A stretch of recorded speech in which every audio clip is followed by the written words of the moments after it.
Hello, everyone. Today, I want to share a story that happened to me after the birth of my daughter. My name is Anna, and I'm 29 years old. My husband, Tom, is 32. We had been married for 4 years and generally had a happy relationship. The only person who constantly interfered in our lives was his mother, Linda. From the very beginning, she believed that no woman was good enough for her son. After we got married, she would constantly tell Tom that I wasn't a good cook, that I didn't keep the house properly, and that I wasn't the right wife for him.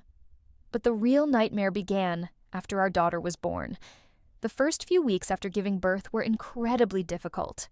I barely slept, spent every waking moment caring for the baby, and tried to adjust to my new life as a mother.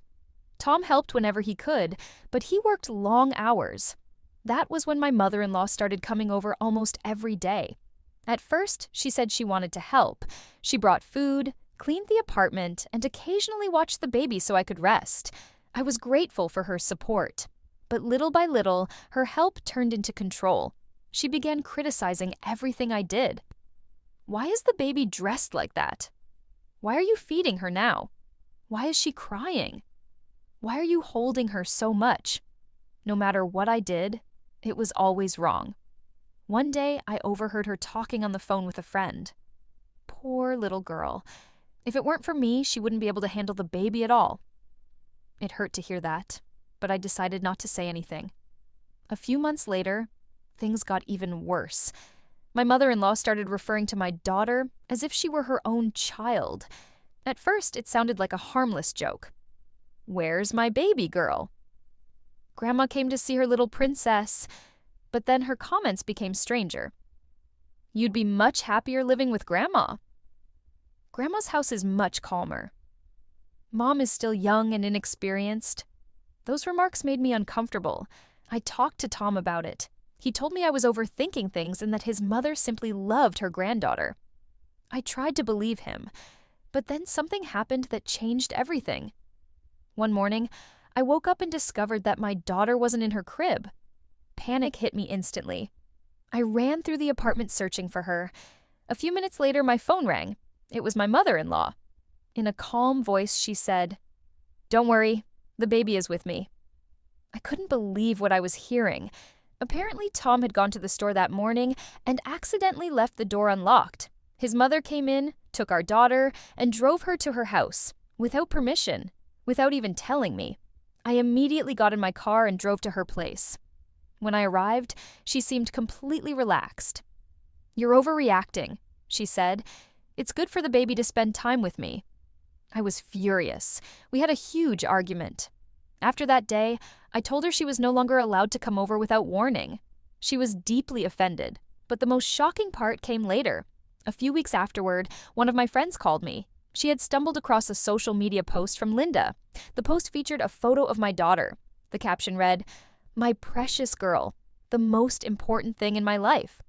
At first, it didn't seem strange, but then I looked at the comments. Dozens of people were congratulating her, assuming the child was hers, and she never corrected them. In fact, she replied to some of them with, "Thank you. I'm very happy."